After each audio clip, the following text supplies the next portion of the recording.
Assalomu alaykum, Mitin kanalida ko'chaman. Hozir hamtagi darvozamiz, eski darvozamiz Andijon shahrida qurilgan. Bizlarni ko'rib olganingizlar.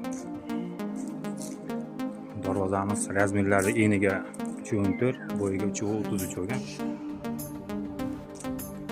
Materiallarimiz ramkalari shivellar bo'lgan. Listlar 1.8 pilsov. Profillar 1.5 bo'lgan.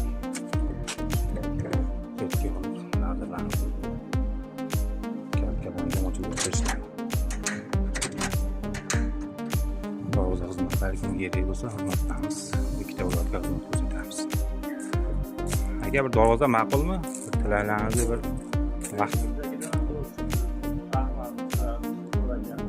vaqtida keldim aka darvoza.